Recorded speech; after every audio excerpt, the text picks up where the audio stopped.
എപ്പിസോഡിന്റെ സ്റ്റാർട്ടിങ്ങിൽ ഗോയിനിന്റെ flash back സ്റ്റോറിയാണ് കാണിക്കുന്നത്. ഈ ഗോയിനിന് ഒരു ചേച്ചി മാത്രമേ ഉള്ളൂ. ഏതാണ്ട് ഒരു 5 കൊല്ലം മുന്നേ ജായനിനെ പെട്ടെന്നൊരു ദിവസം ചേച്ചി ആൻ കൂട്ടാൻ വരും, ഞാൻ നിനക്ക് എന്തെങ്കിലും കഴിക്കാൻ വാങ്ങിത്തരാന്നൊക്കെ പറഞ്ഞു. അങ്ങനെ ഇവളെയും കൂട്ടി ആൻ ഒരു റെസ്റ്റോറന്റിലോട്ട് പോകും. അവള് കഴിക്കാതെ അവള് ജായനാണ് കഴിപ്പിക്കുന്നത്. എന്താ നിനക്ക് പെട്ടെന്ന് പറ്റിയെന്നൊക്കെ ജായനും ചോദിക്കുന്നുണ്ട്. അവിടെ നിന്ന് പോകുന്ന സമയം ആനിന്റെ ബാഗ് ഉണ്ട്, എനിക്ക് കോളേജിലെത്തുമ്പോൾ നീ ഇതുപോലൊരു ബാഗ് വാങ്ങിത്തരുമെന്ന് ജായൻ ചോദിക്കുമ്പോൾ ഇതിനേക്കാൾ നല്ല ഒരെണ്ണം വാങ്ങിത്തരാം, ഫ്രണ്ട്സും ഒത്ത് നീ കറങ്ങാൻ പോകുമ്പോൾ എന്റെ ഈ ബാഗ് എടുത്തോളാനും പറയും. അവരവിടെ നിന്ന് കുറെ ഫോട്ടോസ് എടുക്കും. പിറ്റേന്ന് ക്ലാസ് കഴിഞ്ഞ് വരുമ്പോൾ വീട്ടുമുറ്റത്താണെങ്കിൽ ഭയങ്കര ആൾക്കൂട്ടം, പോലീസുകാരും മറ്റുമുണ്ട്. സംഭവം എന്തെന്ന് അറിയാൻ വേണ്ടി ജായൻ നോക്കുമ്പോൾ താഴെയായിട്ട് ചേച്ചിയുടെ ബാഗ് കിടക്കുന്ന കാണാം. സ്ട്രക്ചറിൽ പൊതിഞ്ഞ രൂപത്തില് ഒരു ബോഡി പോലീസുകാർ കൊണ്ടുവരുന്നുണ്ട്. അവൾ മുകളിൽ നിന്ന് ചാടി ആത്മഹത്യ ചെയ്തതാണ്. അത് ജായനിന് വല്ലാത്തൊരു ഷോക്കായി പോകും. അവൾ മൊത്തത്തിൽ തളർന്നു പോകും, കാരണം അവൾക്ക് ചേച്ചി മാത്രമേ ഉള്ളൂ. എന്താണ് ആൻ പെട്ടെന്ന് ഇങ്ങനെ ഒന്ന് ചെയ്യാൻ കാര്യമൊന്നും നോക്കിയാ. ഒരിക്കൽ ഇവളും ഇവളുടെ ബോയ്ഫ്രണ്ടും തമ്മിലുള്ള ഒരു സ്വകാര്യ വീഡിയോ ഒരു സൈഡിൽ അപ്ലോഡ് ആവും. അത് ആനിന്റെ ഫ്രണ്ട്സ് തൊട്ട് എല്ലാവരും കാണുകയും ചെയ്യും. നിരന്തരമായിട്ട് ഇവൾക്ക് മോശം മെസ്സേജസും കോളും വരാൻ തുടങ്ങും. ഇവളുടെ ബോയ്ഫ്രണ്ടിനെ പോയി കണ്ട് കാര്യങ്ങളൊക്കെ ചോദിക്കുമ്പോൾ ഞാനതൊരു മെമ്മറിയായിട്ട് സൂക്ഷിച്ചു വെക്കാൻ വേണ്ടി വീഡിയോ എടുത്തതേ ഉള്ളൂ, എന്റെ ഫോൺ കേടായി നന്നാക്കാൻ കൊടുത്തപ്പോൾ ആ ഷോപ്പിൽ നിന്ന് ലീക്ക് ആയതാണെന്നാ തോന്നുന്നത്, നീ പേടിക്കാതെ നമുക്ക് എന്തെങ്കിലുമൊക്കെ ചെയ്യാന്ന് പറയുവാണ് ബോയ്ഫ്രണ്ട്. ഇവരെങ്ങനെ ഇരുന്ന് സംസാരിക്കുന്നത് ജായനും കാണുന്നുണ്ട് എന്ന് അവള് വിചാരിക്കും. ഇവര് ലവേഴ്സ് തമ്മിലുള്ള എന്തോ ഒരു പിണക്കമാണെന്ന്. ഓർക്കുന്നുണ്ടോ യാങ്ങിനെ കാണാനായിട്ട് ഒരാൾ വന്നപ്പോൾ അയാൾ എവിടെയോ കണ്ടു പരിചയമുള്ളതുപോലെ ജായനിന് തോന്നിയത്? അത് ഈ ആനിന്റെ ബോയ്ഫ്രണ്ട് ആയിരുന്നു. വീഡിയോ റിമൂവ് ആക്കാൻ വേണ്ടി പോലീസ് സ്റ്റേഷനിൽ വരെ ആൻ വരുന്നുണ്ട്. എന്നാൽ പോലീസിലുള്ളവർ വരെ ഈ യൂഡാറ്റയിൽ ആൾക്കാരായതുകൊണ്ട് ആ വീഡിയോ റിമൂവ് ആക്കാൻ പറ്റില്ല, അത് അങ്ങനെയാണ് അപ്ലോഡ് ചെയ്തിരിക്കുന്നത്, ഒന്നും ചെയ്യാൻ പറ്റില്ല എന്നൊക്കെ പറഞ്ഞ് കൈയൊഴിയാണ് അവര്. ആൻ ആകെ വല്ലാത്തൊരു അവസ്ഥയിലായി പോകും. നിരന്തരമായിട്ടിരുന്ന് അവൾ ആ വീഡിയോസ് റിപ്പോർട്ട് അടിച്ച് കയ്യിൽ നിന്നൊക്കെ ചോര വരാൻ തുടങ്ങും. അങ്ങനെ ഒന്നിനും സാധിക്കില്ല എന്ന് കണ്ടാണ് അവൾ സൂയിസൈഡ് ചെയ്തത്. ഫ്ലാഷ് ബാക്ക് കെട്ടാകുമ്പോൾ ജായനിനെ തപ്പി വീട്ടിലോട്ട് ഓടിയെത്തിയിരിക്കുവാണ് സഞ്ജു. എന്നാൽ റൂമിന്റെ വാതില് പോലും തുറക്കാതെ അതിനകത്ത് തന്നെ ഇരിക്കുവാണ് ജായൻ. സംഭവം അറിഞ്ഞ് അങ്ങോട്ടേക്ക് ദോക്കി ഓടി വരുന്നുണ്ട്. എന്നാൽ ദോക്കിയെ തടഞ്ഞ് ആ വീഡിയോയിൽ കണ്ട ആൻ അവളുടെ ചേച്ചിയാണെന്നും അവളിപ്പോ ഒന്ന് ഒറ്റയ്ക്കിരിക്കട്ടെ എന്നും പറയും. ജായൻ വളരെ സ്ട്രോങ് ആയിട്ടുള്ള ഒരു പെൺകുട്ടിയാണ്, നമുക്ക് അവൾക്ക് വേണ്ട സമയം കൊടുക്കാം. ഇപ്പൊ നമ്മൾ ചെയ്യേണ്ടത് അവളുടെ ചേച്ചിയുടെ വീഡിയോ ഉൾപ്പെടെ ഒരുപാട് പേരുടെ വീഡിയോസ് അതിലുണ്ട്. അതിലുള്ള ഓരോ വീഡിയോയും ഓരോ ജീവിതമാണ്. ആ വീഡിയോസ് ഒന്നും തന്നെ ഇനി ലോകം കാണാൻ പാടില്ല, അത് നമ്മൾ ഉറപ്പാക്കണമെന്ന് പറയും. തിരിച്ചു പോകുന്ന ദോക്കിയെ കാണുന്ന ഹന അവനെ സംസാരിക്കാനായിട്ട് വിളിച്ചോണ്ടു. നീ ആ കമ്പനിയിൽ നിന്ന് പുറത്തിറങ്ങുമോ ഇല്ലെന്ന് എനിക്കറിയില്ല, പക്ഷെ ഇറങ്ങിയ നിനക്ക് 2 കാര്യങ്ങളാണ് നേട്ടം. ഒന്ന്, നിനക്കൊരു ക്രിമിനൽ ആവാതെ മാറാം. രണ്ടാമത്തേത്, നിനക്ക് പൈസ കിട്ടും. പബ്ലിക് ഇൻഫർമേഷൻ തരുന്ന ആളുകൾക്ക് ഞങ്ങൾ പൈസ കൊടുക്കാറുണ്ട്. നീ ബ്ലൂബേർഡിലെ ഒരു മെമ്പർ ആയതുകൊണ്ട് മാത്രമാണ് ഞാനിത് നിന്നോട് പറയുന്നത്. അല്ലായിരുന്നെങ്കിൽ നിന്നെ ഉൾപ്പെടെ എല്ലാത്തിനും തൂക്കി ഞാൻ ജയിലിലിട്ടേനെ. പൈസ ഉണ്ടാക്കണമെന്നുള്ള വിചാരത്തിൽ ഒരിക്കലും അതിര് കടക്കാൻ പാടില്ല. യൂഡാറ്റ കൊണ്ട് എത്ര പേരാണ് പ്രശ്നത്തിലെന്ന് നിനക്കറിയോ? എന്നിത് കേൾക്കുന്ന നോക്കി, ഞാൻ നിന്റെ സോഴ്സ് ആയാൽ മാത്രമേ നിനക്കിതെല്ലാം ചെയ്യാൻ കഴിയൂ. നിന്നെപ്പോലുള്ളവർ അവരുടെ ജോലി നേരെ ചെയ്തിരുന്നെങ്കിൽ എനിക്കിതിന്റെ ആവശ്യം വരില്ലായിരുന്നു. ഞാൻ നിനക്കൊരു ഉപദേശം തരാം, വേസ്റ്റ് മാത്രമേ വേസ്റ്റ് ബിന്നിൽ ഇടാൻ പാടുള്ളൂ, വിലപ്പെട്ടത് ഒരിക്കലും ഇടാൻ പാടില്ല എന്ന് പറഞ്ഞ് ദോക്കി പോകുമ്പോൾ ഹനയ്ക്ക് കാര്യമൊന്നും മനസ്സിലാവില്ല. എന്നാ ദോക്കി ഇങ്ങനെ പറയാൻ കാരണം, സഞ്ജുള് ഇതാരോ വേസ്റ്റിലിട്ടതാണെന്നും പറഞ്ഞല്ലേ ദോക്കിക്ക് ഈ ഡോക്യുമെന്റ്സ് കൊണ്ടുവന്ന് കൊടുത്തത്. അത് ഹനയാണ് വേസ്റ്റിലിട്ടതെന്നാണ് അവന്റെ വിചാരം. എന്നാൽ ഹനയുടെ കയ്യിൽ നിന്ന് വാങ്ങി അത് ജിന്നാണ് വേസ്റ്റിലിട്ടതെന്ന് അവൻ അറിയില്ല. കെട്ടാകുമ്പോൾ സംഗമിയും കൂട്ടരും ദോഷുള്ള കയ്യിൽ നിന്ന് പോയതിന്റെ ടെൻഷനിലാണ്. അവൻ പോയപ്പോൾ ആണെങ്കിൽ അവിടെ ഒരുത്തന്റെ വാലറ്റും അടിച്ചുകൊണ്ടാണ് പോയത്. ആ വാലറ്റിലാണെങ്കിൽ സഞ്ജുലിന്റെ ഒരു കാർഡും ഉണ്ട്. ഇക്കാര്യം പുള്ളിയെ അറിയിക്കേണ്ടതെന്ന് അസിസ്റ്റന്റ് ചോദിക്കുമ്പോൾ അതെല്ലാം ഞാൻ നോക്കിക്കോളാം, നിങ്ങൾ പോയി അവനെ പിടിക്കാൻ നോക്ക്. അവനെ കൊണ്ടുവരുമ്പോൾ ജീവനോടെ തന്നെ കൊണ്ടുവരണമെന്ന് കൂടെ പ്രത്യേകം സംഗമി ആവശ്യപ്പെടുന്നുണ്ട്. കെട്ടാകുമ്പോൾ ഹന ജിന്നിന്റെ അടുത്ത് വന്ന് തന്റെ റെസിഗ്നേഷൻ ലെറ്റർ കൊടുക്കുവാണ്. ഇനി തനിക്ക് ഇങ്ങനെ നീതിപൂർവ്വം അല്ലാതെ ജോലി എടുക്കാൻ പറ്റില്ല എന്നും പറഞ്ഞ്. എന്തൊക്കെ പറഞ്ഞാലും ജിന്നിന് ഇവളെ ഇഷ്ടമാണ്. ഇവള് വളരെ സത്യസന്ധമായിട്ട് വർക്ക് ചെയ്യുന്ന ഒരാളാണെന്നും പുള്ളിക്കറിയാം. എന്നാൽ ചില സമ്മർദ്ദങ്ങൾ കാരണമാണ് അയാൾക്ക് ഇങ്ങനെ ടഫായിട്ട് ബിഹേവ് ചെയ്യേണ്ടി വരുന്നത്. ജിന്നിപ്പോ ഹനയുടെ റെസിഗ്നേഷൻ ലെറ്റർ അങ്ങ് വലിച്ചു ചെയ്ത് കളയും. സത്യത്തിൽ അത് തന്നെയായിരുന്നു അവൾക്കും വേണ്ടത്.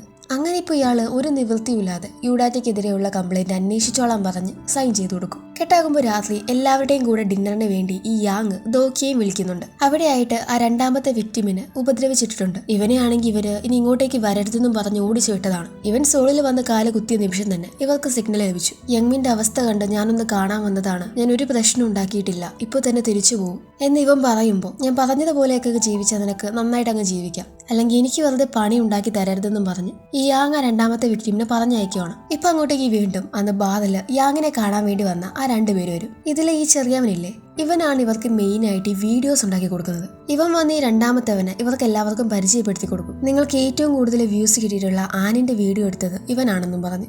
ഇവനെയാണ് CCTVയിലൂടെ കണ്ടപ്പോൾ ഗോയിനിന് എവിടെയോ കണ്ട പരിചയം തോന്നിയത്. കാരണം ഇത് ആനിന്റെ ബോയ്ഫ്രണ്ട് ആണ്.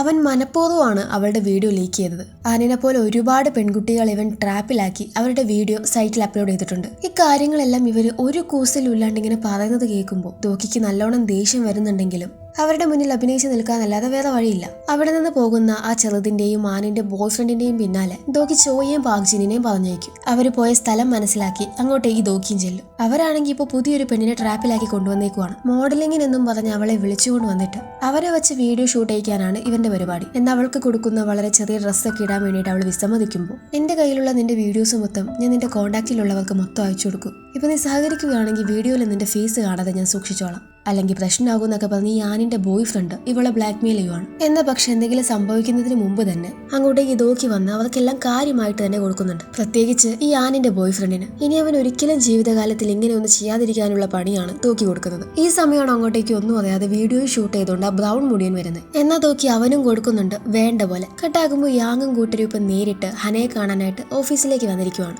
യൂഡാറ്റയ്ക്കെതിരെയുള്ള കംപ്ലൈന്റുമായിട്ട് ഇവർ മുന്നോട്ടേക്ക് പോകുന്നു എന്ന വിവരം അറിഞ്ഞാണ് ഈ ഒരു വരവ്. ഇപ്പൊ ഹനയാണെങ്കിൽ യാങ്ങിനോട് നിങ്ങൾ എല്ലാവരുടെയും മറവിൽ അപ്ലോഡ് ചെയ്യുന്നത് ആയിരക്കണക്കിന് പോൺ വീഡിയോസ് അല്ലേ എന്ന കാര്യമൊക്കെ ചോദിക്കുമ്പോൾ യാങ്ങിന്റെ അഡ്വക്കേറ്റ് ആണെങ്കിൽ ഫോണോഗ്രാഫി ഒരിക്കലും യൂഡാറ്റ വഴി ഷെയർ ചെയ്യില്ല, അതിനുള്ള കംപ്ലീറ്റ് മെഷർമെന്റ്സ് ഞങ്ങൾ ചെയ്തിട്ടുണ്ട് തുടങ്ങി അതിനോടനുബന്ധിക്കുന്ന കുറച്ച് രേഖകളും കാണിച്ചു തരും. ഇവരുടെ മുന്നിലേക്ക് എടുത്തു കാണിക്കാനാണെങ്കിൽ ഹനയ്ക്കൊരു തെളിവുമില്ല. അവിടെ നിന്ന് പോകുന്ന ഈ യാങ് ആണെങ്കിൽ ഇൻഡയറക്റ്റ് ആയിട്ട് ഹനയെ ചെറുതായിട്ടൊന്ന് ബ്ലാക്ക്മെയിലും കൂടെ ചെയ്താണ് പോകുന്നത്. കട്ടാകുമ്പോൾ സംജുളിനെ കാണാനായിട്ട് വീട്ടിലോട്ട് വന്നിരിക്കുവാണ് സംഗി. ദോച്ചുൾ രക്ഷപ്പെട്ട കാര്യം ഇയാൾ അറിയിക്കാതെ തന്നെ കാണാനായിട്ട് മേ ബി ഒരു റെയ്ഡിന് വേണ്ടി പോലീസുകാർ തന്റെ സ്ഥലത്തേക്ക് വരാൻ സാധ്യതയുണ്ട്, അതുകൊണ്ട് കുറച്ച് ദിവസത്തേക്ക് താൻ അങ്ങോട്ടേക്ക് വരരുതെന്ന് പറയുവാണ് സംഗി. ഇതേസമയം ഗോയിൻ ആണെങ്കിൽ ഒരു വല്ലാത്ത അവസ്ഥയിലാണുള്ളത്. ചേച്ചിയുടെ മരണത്തിന് ശേഷം ഗോയിൻ ആ വീഡിയോ ഒരുപാട് തവണ ഡിലീറ്റ് ആക്കി. എന്നാൽ ഡിലീറ്റ് ആക്കുന്നതിനേക്കാൾ സ്പീഡിൽ അത് വീണ്ടും ആരെങ്കിലും അപ്ലോഡ് ചെയ്യും. അതിങ്ങനെ നിരന്തരമായി ഡിലീറ്റ് ആക്കി അവൾക്ക് മാനസികമായിട്ട് ചില പ്രശ്നങ്ങളും കൂടെ വന്നു. ആ വീഡിയോയിലുള്ളത് തന്റെ ചേച്ചിക്ക് പകരം താനാണെന്ന് അവൾ വിശ്വസിച്ചു തുടങ്ങി. കരഞ്ഞു വിളിച്ച് വല്ലാത്തൊരവസ്ഥയിൽ നിൽക്കുന്ന ഗോയിൻ ഇപ്പോൾ ദോക്കി അവൾക്ക് വേണ്ടി കഴിഞ്ഞ ദിവസം കൊടുത്ത ആ ഒരു ഗിഫ്റ്റ് കാണും. അവനെ കുറിച്ച് ആലോചിക്കുമ്പോൾ അവൾ ഒന്ന് ശാന്താകും. ഇവിടെ പിറ്റേ ദിവസം ഓഫീസിലോട്ട് വരുന്ന ദോക്കിയാണെങ്കിൽ ആനിന്റെ മാത്രമല്ല മറ്റുള്ള എല്ലാ വീഡിയോസും ഇനി ലോകം കാണാത്ത രീതിയിൽ നമുക്ക് ഇല്ലാണ്ടാക്കണം എന്ന് സംജുള പറഞ്ഞ കാര്യം ഓർമ്മ വന്ന് ദോക്കി ഇപ്പോൾ യൂഡാറ്റയുടെ സെർവറിൽ കയറി രണ്ടും കൽപ്പിച്ച് വീഡിയോസ് മൊത്തം ഡിലീറ്റ് ആക്കും. പെട്ടെന്ന് അവിടെയുള്ള എല്ലാവരും ആ ചുവന്ന മുടിയനും എല്ലാം പാനിക് ആവുകയാണ്. എന്താണ് സംഭവിച്ചതെന്നറിയാതെ അവർക്ക് മനസ്സിലാക്കില്ല ഇത് ഡിലീറ്റ് ആക്കിയത് ദോക്കിയാണെന്ന്. ഇത് കണ്ട് റെഡ് മുടിയൻ ആരെയോ വിളിക്കുന്നുണ്ട്. കുറച്ച് കഴിയുമ്പോൾ തന്നെ എല്ലാം പഴയതുപോലെയാകും. ഡിലീറ്റ് ആക്കിയ വീഡിയോസ് എല്ലാം വീണ്ടും വരും. അങ്ങനെ ഒരു കാര്യം ഇപ്പോൾ ദോക്കിക്ക് വ്യക്തമായി. സ്ട്രാറ്റജിക് ടീം എന്ന് പറയുന്നത് വെറും ഒരു ഡമ്മി മാത്രമാണ്. പിറകിൽ നിന്ന് പ്രവർത്തിക്കുന്ന വേറെ ആരൊക്കെയോ ഉണ്ട്. ഇവ പെട്ടെന്ന് ഈ സ്ട്രാറ്റജി റൂമിലോട്ട് കയറി വരുവാണ് ഹനയും ടീമും. ഒരു സെർച്ച് വാറന്റുമായിട്ടാണ് ഇവരുടെ വരവ്. ഈ ഓഫീസേഴ്സ് വന്ന് അവിടെയുള്ള എല്ലാവരോടും എഴുന്നേറ്റ് പോകാൻ പറയും. അവരെല്ലാവരും തന്നെ ഒരു കൂസലുമില്ലാണ്ട് ഇരുന്നിടത്ത് തന്നെ ഇരിക്കുവാണ്. എന്നാൽ ഈ ചുവന്ന മുടിയൻ ഇടപെട്ട് എല്ലാവരെയും പറഞ്ഞയക്കും. അങ്ങനെ ഓഫീസേഴ്സ് അവിടെയുള്ള സിസ്റ്റം കയറി പരിശോധിച്ച് നോക്കുവാണ്. എന്നിവർ എത്ര പരിശോധിച്ചിട്ടും യൂഡാറ്റയ്ക്കെതിരെയുള്ള ഒരു ഡാറ്റയും കിട്ടില്ല. അത് വീണ്ടും ആരോ മാറ്റി കളഞ്ഞു. പെട്ടെന്ന് ഇപ്പോൾ സെർച്ച് വാദനെ കുറിച്ച് അറിയുന്ന യാങ് അങ്ങോട്ടേക്ക് വന്ന് ഇനിയും ഇതുപോലെ ഇങ്ങോട്ടേക്ക് വന്നാൽ വേണ്ട പ്രിക്കോഷൻസ് എടുക്കേണ്ടി വരും, ലീഗലി തന്നെ ഞങ്ങൾ മുന്നോട്ടേക്ക് പോകുമെന്ന് പറയാണ് ഹനയോട്. ഇപ്പൊ ദോക്കി യാങ് പേഴ്സണലായിട്ട് കാണാൻ വേണ്ടി വിളിക്കുന്നുണ്ട്. ഇന്ന് പ്രോസിക്യൂട്ടർ വരുമെന്ന് നിനക്കറിയാറുന്നല്ലേ, അതുകൊണ്ടല്ലേ മൊത്തം ഡാറ്റയിൽ നീ ഡിലീറ്റ് ആക്കിയത്. ഇവ സിസ്റ്റത്തിൽ എന്തെങ്കിലും തരത്തിൽ പ്രവർത്തിച്ചാൽ അത് അപ്പോൾ തന്നെ ഇവർക്ക് മനസ്സിലാകുന്നുള്ള കാര്യം ദോക്കിക്ക് അറിയായിരുന്നു. ദോക്കി പറയും അതെ, പെട്ടെന്ന് അങ്ങനെ ചെയ്യേണ്ടി വന്നതാണ്, സാറിനോട് പറയാൻ പറ്റിയില്ലാന്ന്. നീ ചെയ്തതൊരു നല്ല കാര്യം തന്നെയാ, പക്ഷെ ഇനി തൊട്ട് എന്നീന്നൊന്നും ഒളിച്ചു വെക്കരുത്. പിന്നെ അവർക്കൊന്നും എന്നീന്നൊന്നും തന്നെ എടുത്തുകൊണ്ട് പോകാൻ പറ്റില്ല, അതുകൊണ്ട് ഇനി തൊട്ട് ഡാറ്റയിൽ തൊട്ട് കളിക്കണ്ടെന്ന് പറയും. ഇറങ്ങി വരുന്ന ദോക്കിയും കാത്ത് ഹന പുറത്തുണ്ടായിരുന്നു. ഇന്ന് ഒരുപാട് ഇല്ലീഗൽ വീഡിയോസ് അപ്ലോഡ് ചെയ്യുന്നുണ്ട്. ഇപ്പൊ വന്ന ഉടനടി നിനക്ക് എല്ലാവരെയും അറസ്റ്റ് ചെയ്യാമെന്നും പറഞ്ഞ് ദോക്കി ഹനയ്ക്ക് മെസ്സേജ് അയച്ചതിനെ തുടർന്നാണ് ഇവർ അങ്ങോട്ടേക്ക് ഇന്ന് വന്നത്. എത്ര ബുദ്ധിമുട്ടിയാണ് ഞാൻ ആ സെർച്ച് വാറന്റ് ഉണ്ടാക്കിയെന്ന് നിനക്കറിയോ? എന്താ നിന്റെ ചെയർമാനാണോ ഇത് നിന്നെ കൊണ്ട് ചെയ്യിപ്പിച്ചേ എന്നെല്ലാം ഹന ചോദിക്കുമ്പോൾ ഞാനിത് നിന്നോട് ആദ്യമേ പറഞ്ഞതല്ലേ, ഒരു സോഴ്സ് ഉണ്ടെങ്കിൽ പോലും നിനക്കിതൊന്നും ചെയ്യാൻ കഴിയില്ല എന്നും പറഞ്ഞ് ദോക്കി അവിടെ നിന്ന് പോകും. ഇവൻ അയച്ചു തന്നത് ശരിയായതാണോ അല്ലേ എന്ന് പോലും ഹനയ്ക്ക് മനസ്സിലാകുന്നില്ല. ഹന ഇപ്പൊ നേരെ ചെല്ലുന്നത് ഹോസ്പിറ്റലില് യങ്മിന്റെ അടുത്തേക്കാണ്. അവിടെയാണെങ്കിൽ ആ രണ്ടാമത്തെ വ്യക്തിയും ഉണ്ടായിരുന്നു. എന്നാൽ ഇപ്പോൾ ഈ രണ്ടാമത്തെ വ്യക്തിയും ഹനയുമായിട്ട് സംസാരിക്കുന്നത് റെഡ് മുടിയൻ കാണുവാണ്. ഇയാൾ അപ്പോൾ തന്നെ ഇത് യാങ്ങിനെ വിളിച്ചറിയിക്കും. അപ്പൊ ഹനയ്ക്ക് ഇവർക്കെതിരായ എല്ലാ തെളിവുകളും കൊടുത്ത് അവളെ ഹെൽപ്പ് ചെയ്യുന്നത് ഈ രണ്ടാമത്തെ വ്യക്തിമാണെന്ന് മനസ്സിലാക്കുന്ന യാങ് ഇപ്പൊ അവനെ വിളിച്ച് എനിക്ക് കുറച്ച് സംസാരിക്കാനുണ്ട്, ഞാനൊരു വണ്ടി അയക്കും, അതിൽ കയറി വരാനായിട്ട് പറയും. ഇത് കേൾക്കുന്ന ഹനയാണെങ്കിൽ എന്തെങ്കിലും പ്രശ്നമാകുമെന്ന് ഈ രണ്ടാമത്തെ വ്യക്തിനോട് ചോദിക്കുന്നുണ്ട്. എന്നാൽ എനിക്ക് മേഡത്തിൽ വിശ്വാസമാണ്, അവരെ പിടിക്കാനുള്ള ഇര ഞാൻ ആയിക്കോളാം എന്ന് പറയുവാണ് ഇയാൾ.